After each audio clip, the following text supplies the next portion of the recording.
Welcome to the 6th lecture in Module 2.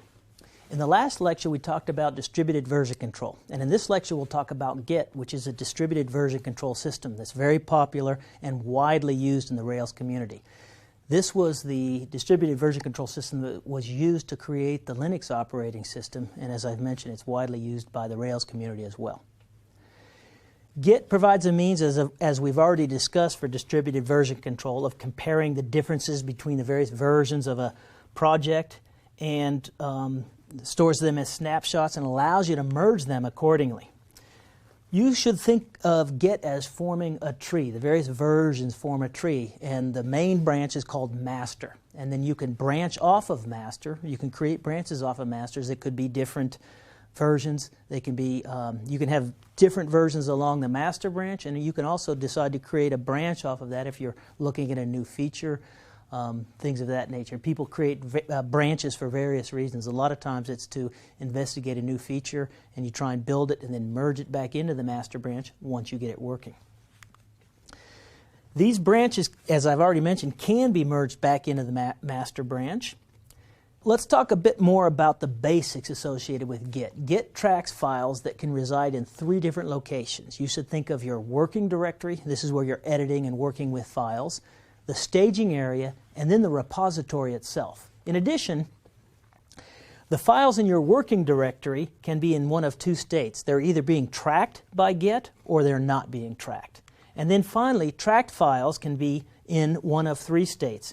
If you've edited a file, then it's considered, if you've edited a tracked file, I should say, then it's considered modified. If you haven't changed that file, it's considered unmodified. And then a modified file can also be staged. Let's look more at how this works. Here are the 3 directories that I just talked about: the working directory, the staging area, and the local Git repository. If you issue the command, and by the way, all of the commands I show there, you can put Git in front of them and execute them. So if you type git add and then dot, it takes everything in your working directory, assuming that you've got Git installed, and it moves those files into the staging area. Actually just notes them as being staged. They're not actually moved. And then if you perform a commit, that puts those files into your local Git repository. You can do this all in one step by saying commit-a, and then you don't have to do the add operation. Now, if you want to check out a particular branch, you just issue the checkout command, and you have to name the branch. And then you get all of the files associated with that version in your working directory, and you can get to work on them. If you'd like to merge 2 branches, you issue git merge and the branch name, and it'll merge that into the current branch that you're working on within your working directory. Next, let's see how you can install Git and get it working within your Rails application. So let's create a Git repository for our blog application. First, let's ensure that Git is installed on our system. If I type git, you'll see that there's a list of commands available to us.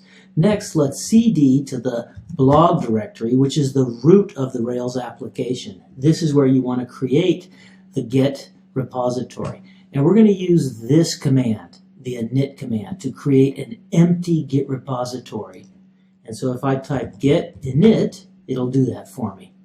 Now, if I type ls-al for listing all of the files in this directory, you'll see that there's now a Git directory that was created. This is the Git database, and there's also a .gitignore file. These are the files that Git will ignore in your Rails application. What's interesting here is that Git was aware that this was a Rails application, and so if we take a look at that file, we'll see that it's ignoring your database files, temp files, and log files.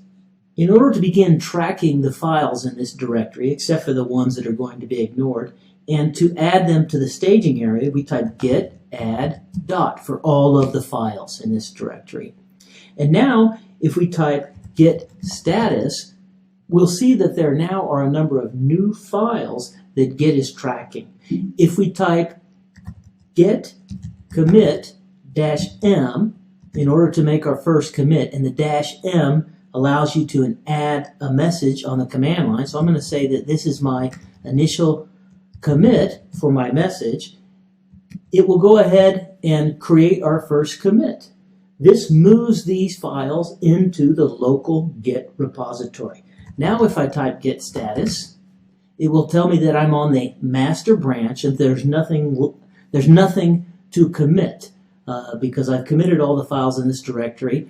It's not until I edit one of these files again that Git will tell me that I need to do another commit. So just to demonstrate that, let me pull the blog application up in an editor. And here I've opened the comment.rb file. And if I simply edit this file, and I'll then save it, now if I type git status again, we'll see that Git knows that that file was modified. And if I try to do another commit at this point, it will tell me that I can't do it at this point because that file is modified. I have to add that file by doing a git add dot. Now it's possible to do another commit.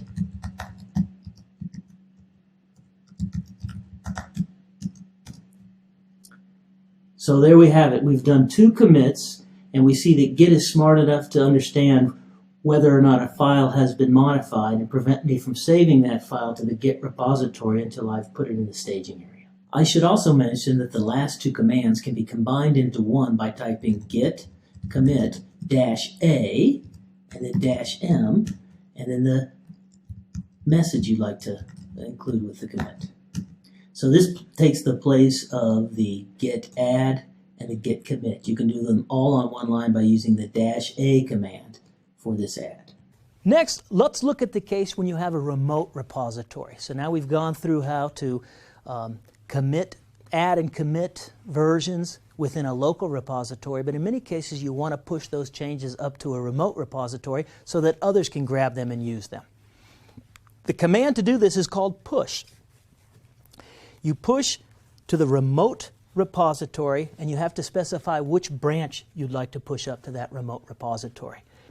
In order to retrieve a remote repository, you issue the fetch command, and then you have to check out a particular branch from that. So the fetch command brings that repository into your local repository, including all of the branches, and then you have to specify the branch you want to work on.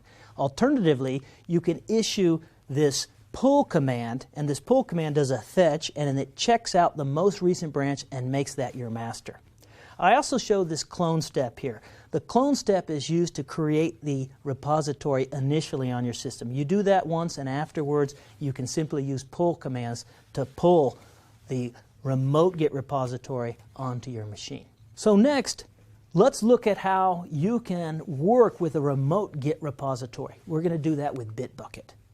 Now that we've seen how to work with remote Git repositories, let's create one. There are 2 very popular commercial sites for storing Git repositories remotely. One is called GitHub, and the other is Bitbucket, and we're going to use Bitbucket.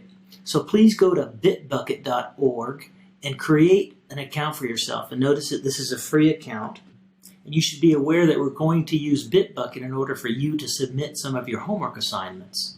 Once you create that account, it'll take you to this page, and on this page, select the button that says Create Your First Repository. When you click that button, it'll take you to this page where you can fill in some information about this repository. So here I've said that the name of this repository is going to be blog because I'm going to store our blog repository, our blog application, I should say, remotely at this site. And I've given a description. I specify that this is a private repository, and I'm not going to allow others to fork this repository. I specified that it's a Git repository and that the language is Ruby. And after creating this repository, it takes me to this page. And here I select the link that says I have an existing project to push up. And when I select that link, it gives me some instructions on what I should do next. It says I need to go to the root of my Git repository. I need to add this as an origin, a remote origin, and then I need to push the application. So let's do that. Now let me show you how you can sync your local repository with this repository that's now on Bitbucket. I'm in the root directory for the blog application. This is the Rails root for this application. And recall that we previously set up a local Git repository in this directory.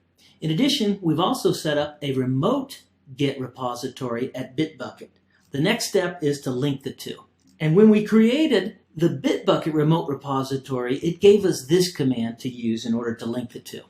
And here it's issuing the git command specifying that we want to add a remote repository. We're going to name that repository origin, and this is its location. So what this does is it creates a link between these two repositories. So when we hit return, the link is created. Now before I push my blog application up to Bitbucket, I need to configure Git a bit more. If you type git config -- and you can either use global if you want to set this configuration option globally, or locally if you want to restrict it to just this application, just the blog application. I recommend you do this globally, but I'm going to do it locally because I have other Git repositories where I use other names. So you say user.name and enter your name. Let's do the same for our email. And the reason we're doing this is whenever you do a commit to a remote repository, it stores who made the commit along with their email address. So let's go ahead and do the push to the remote repository. We type git push origin. This is where we want to push our repository, and the branch we want to push is master. It asks for our password, and this is your Bitbucket password, so let's enter it. And when we hit return, it's going to push this up to Bitbucket. And it's done that now, and we can check the Bitbucket site to see that it's actually up there. Just to ensure that everything is working as I've described, go back to the Bitbucket site now and select your blog repository. From there, you can see the overview of when the various commits have occurred. You can look at the source code, and you can see that all of the source code from the application is now stored at Bitbucket, and you can look at the commits that have been performed as well. This completes the 6th lecture in Module 2, as well as the module as a whole.